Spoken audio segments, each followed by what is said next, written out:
Hey guys, Youngblood with you for the 87th episode of the Inbox, starting off with a question from Dragon Templar 4 saying, when will we hear more information on the Redeemer, or has CIG completely forgotten about it? It's not necessarily that they've completely forgotten about it, but it was another one of those ships that was really created before they got their plans in for how they were going to handle Item System 2.0 and all the components and everything. So every ship needs to be able to house all these components, and you need to be able to access them and do management on them. And there's new standards in place as far as the materials that are being used and the textures and everything. Not to mention they went in and added more guns to it, and it's probably going to grow in size a little bit. So basically where the Redeemer is today is it's back at the start of the pipeline. They've got an overall design of what they want the ship to be, and they've got a kind of a role in mind of how it's going to compete with some of the others and accomplish its task. But now they need to go in and actually create how they're going to get it done.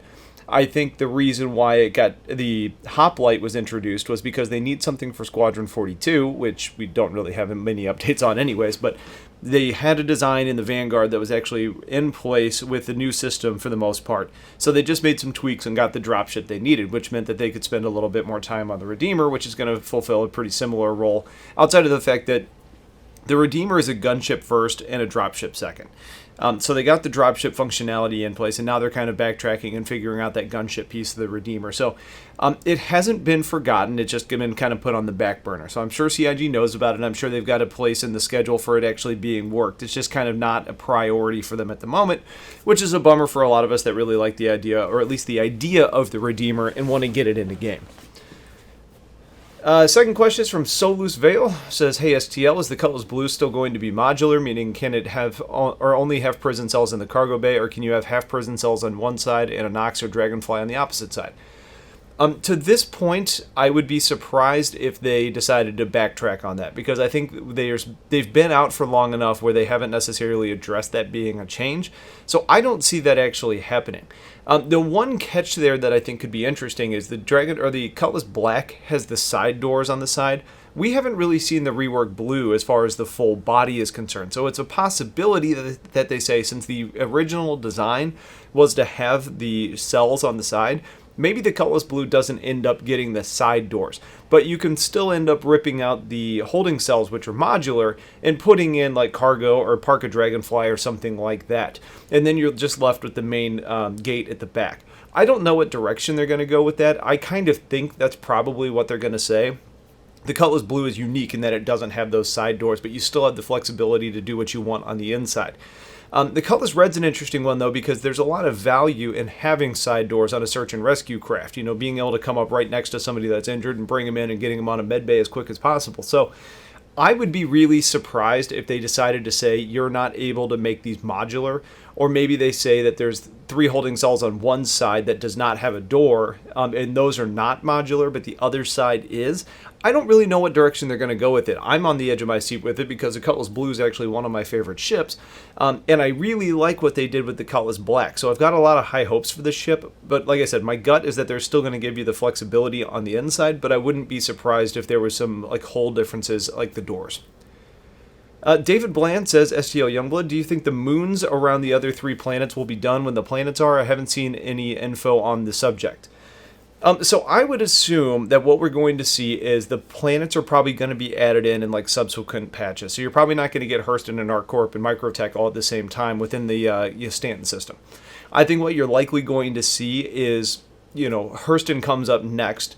You're going to be able to have all the landing sites on Hurston, and then you're going to have probably the 4 moons at the same time that are going to be populated in. I don't think you're going to see Hurston and ArcCorp and Microtech all in the same patch.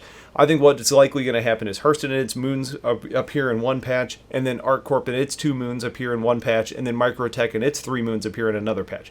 I think that's probably the likely progression there, as it makes the most sense, because you're then building out this system in like complete sections and orbits, as opposed to saying we're building out the section planet, planet, planet, then coming back and adding in moons. I may be wrong. It probably just depends on whatever the best and most intuitive way for the designers to actually make that happen, but in my mind, that's what makes the most sense. Zephyr says, hey STL, I was wondering what you think about the Polaris' viability as a small org's flagship. I think it's a really good option for that purpose.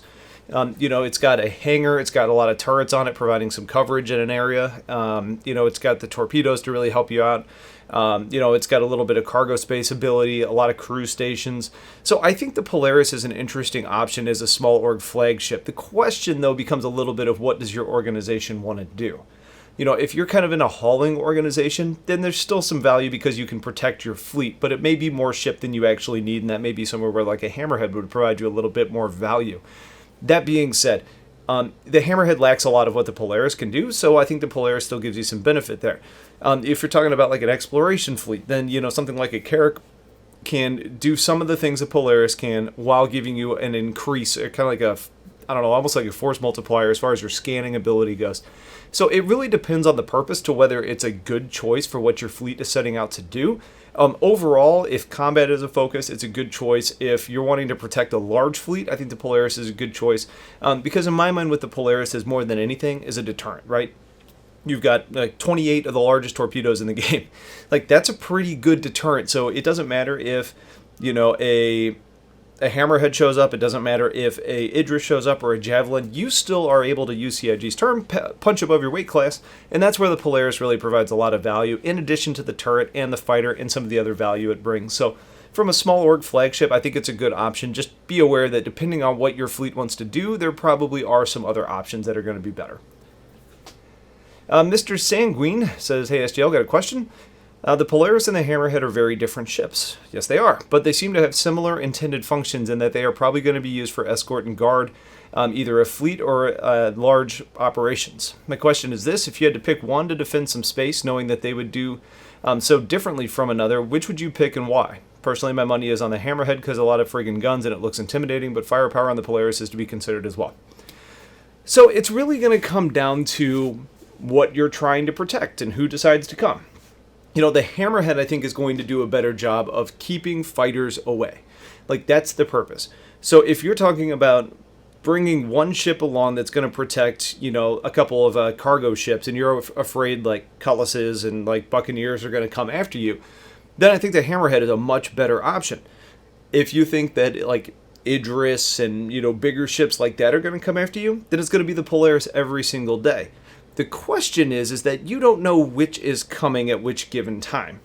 So that's where some of like the research and having a well-defined fleet may be kind of giving you a little bit more value. So for example, it may be better for you to have a Hammerhead and a couple Retaliators as opposed to one Polaris.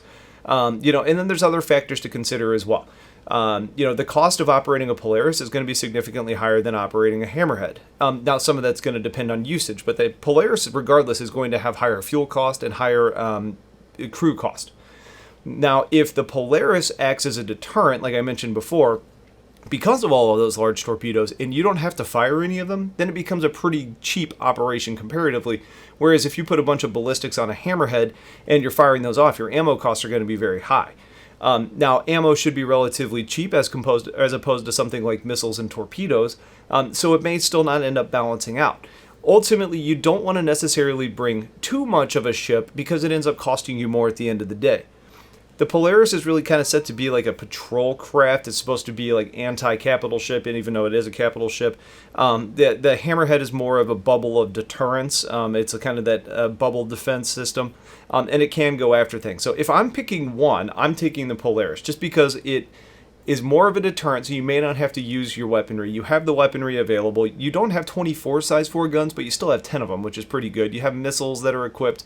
You've got the hangar where you could deploy another fighter. It should be a more durable ship as well. So in my mind, I think if I'm picking one, it's the Polaris, but that's out of pure effectiveness. I think it's going to cost a lot more, and it's probably not the right choice in a lot of situations. Spin Dog says, so what would you like with the new Drake ship? Well, we know that there's 3 options now. You've got the smaller salvager, you've got the pocket carrier, and you've got the mid-range exploration ship. Of those, I think the exploration ship is the least interesting. I think we have a lot of exploration ships in the game. You've got the 600, the Aquila, the Carrack, you've got the Dur. I mean, you've got a lot of exploration ships, and especially kind of in that medium to large range anyways. So I don't think it's a necessary addition to the game. The pocket carrier, I think, is one that's also very interesting, and it's not technically a pocket carrier. Based on the description they gave, it's more of like a behemoth, like a flying hangar. And I think that's cool, but I think the flip side with that is they talk about it being capital class size. It's supposed to be huge, and that comes with a big cost. So when I start talking about what's best for the community, well, having something that big and what is going to be that expensive is not going to interest a lot of people. So while I think it's an important ship to have in the game at some point, I think for most people, if they're picking which one is best, I think it's going to be that small salvager. I've been talking for a while about how I think there's a need for a small salvager. We know one's coming. We knew it's going to be here at some point. My gut says all three of these ships are going to be built at some point anyways. But I think if they go for a ship that's going to appease the mass population, I think that small salvager is going to be a good option. It's not going to be nearly as effective as the Reclaimer. Much like the Orion is going to produce more than the Prospector in the mining world. It's not necessarily going to have big claws and cutting tools on board. A lot of it's going to be EVA related, but I think that's enough to interest people and kind of get them into that reclaiming category. So that's the one I'm really pulling for. It looks like based on the voting, that's the one that's going to win. So I think that's the one that I'd like to see. Tyrell89 says, question: I'm trying to decide on a second profession that isn't combat related. Would you suggest exploration or mining? I mean, it kind of depends on what you want to do with your time. I think both of them could be relatively casual and kind of laid back. To an extent, they both go hand in hand, right? Like, if you're exploring and you find a good mining location, you're probably going to sell that information off and make a profit. If you're mining, you're probably going to need to buy, information from people or do some exploration on your own before you start the mining. Otherwise, you're taking on contracts, and then you have to kind of pay some other fees as well. For me, between those two, I prefer the mining because I think there's different ways to make money doing mining that you can get to work a lot faster, and I think it's probably a better income source for like a guaranteed thing. Like exploration, you're dependent on actually finding something that's worth selling unless you're just doing it for fun. With the mining world, you can either explore, find something, go mine it yourself, or you can take on a contract or buy information and you can get to work right away. I think for me, mining is a little bit more interesting just because you're sitting down and actually doing something as opposed to sitting down and trying to find something. You're more likely to get the gameplay from mining than you are from like finding something in exploration. It just depends on how you want to do things personally though, because it's a little bit of like what interests you more. Again, I think exploration has a higher cap for if you're more like income focused. I think you could potentially make more money doing exploration if you find really important things and are good at doing it, and more importantly, good at selling that information. But I think mining, you're more guaranteed to make money. And our last question is a patron question. It's from Artificial Intelligence. It says, do you think CIG can fulfill their promise of 100 systems on launch, since doing 2 a month would take them 4 years to accomplish? Every system including unique animals and plant life, location, quest, lore, and NPCs. So no, I don't think that's going to happen, and I don't think CIG and Chris at this point think that's going to happen. I think launch is also a very subjective term, because all of a sudden are you talking about beta? Are you talking about when it goes available to the public and they stop selling ships outside of the game? Is it going to be whenever they officially label this as no longer in alpha or beta, and who knows when that's going to happen? But frankly, we've seen the development cycle. We know how long it takes to do anything with this, and with the procedural generation, it's fast, but it's not super fast. They still have a lot of customization to do, so it's going to be a rollout over time. It's not going to be a point to where it's like, okay, the game released and we've gone from 2 systems to 100 systems. It's just not going to happen. So I think that was a goal they had in mind, but it just wasn't realistic, and they've come to terms with that, and I think it's just something we're going to need to adjust to. So that's it for this episode of The Inbox. If you guys have questions, please get them in the video comments. Otherwise, thanks for watching. Stay tuned for a lot more, and have a great day. Take care.